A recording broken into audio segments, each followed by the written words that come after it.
Have you ever waited for a gift so incredible it was promised to change everything? That's exactly where Jesus' disciples found themselves. After watching Jesus ascend into heaven, they returned to Jerusalem, just as he had instructed. They gathered in an upper room, a tight-knit group of about 120 people. They didn't know exactly what to expect, but they held on to Jesus' promise to wait for a special gift, the Holy Spirit.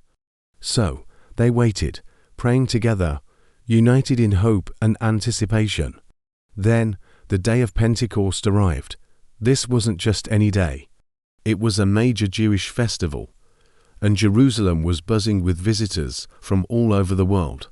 The disciples were all together in one place when suddenly, the atmosphere shifted. A sound, like the roar of a violent, rushing wind, filled the entire house. It wasn't a storm outside. It was a sound of immense power, right there with them. Imagine the sheer shock, and all they must have felt, as the very air around them vibrated with this divine energy. As they looked at each other in amazement, something even more extraordinary happened. They saw what appeared to be tongues of fire, separating and coming to rest on each one of them. This wasn't a destructive fire. It was a gentle, glowing presence, a visible sign that something profound was happening. In that moment, every single one of them was filled with the Holy Spirit. The promise was being fulfilled right before their eyes. Instantly, they began to do something impossible. They started speaking in other languages they had never studied or even heard before. The commotion spilled out into the streets. The massive crowd, drawn by the sound, gathered outside, completely bewildered. There were Parthians, Medes, Elamites, people from Mesopotamia, Judea, Cappadocia, and so many other places. And each person heard the disciples declaring the wonders of God in their own native tongue. It was a miracle of communication, breaking down every language barrier. The crowd was a mix of total astonishment and deep confusion. People were asking each other, "What does this mean? How is this possible? Aren't these men from Galilee?"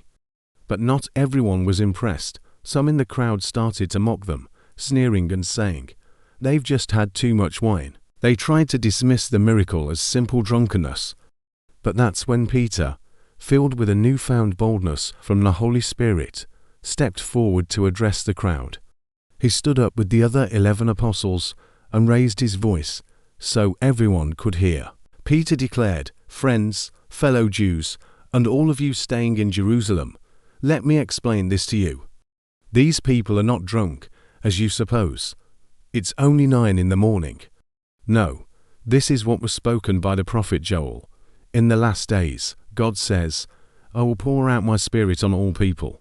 Peter then powerfully preached about Jesus of Nazareth, his life, his miracles, his crucifixion, and his glorious resurrection. He explained that the Holy Spirit, this incredible power they were witnessing, was the gift Jesus had promised to send after being exalted to the right hand of God. The miracle was proof that Jesus was alive and reigning as Lord and Messiah. Peter's words cut straight to the hearts of the people listening. They were deeply moved and convicted. They cried out to Peter and the other apostles, "Brothers, what shall we do?" Peter's answer was clear and direct. "Repent and be baptized, every one of you, in the name of Jesus Christ for the forgiveness of your sins, and you will receive the gift of the Holy Spirit. This promise is for you and your children and for all who are far off, for all whom the Lord our God will call."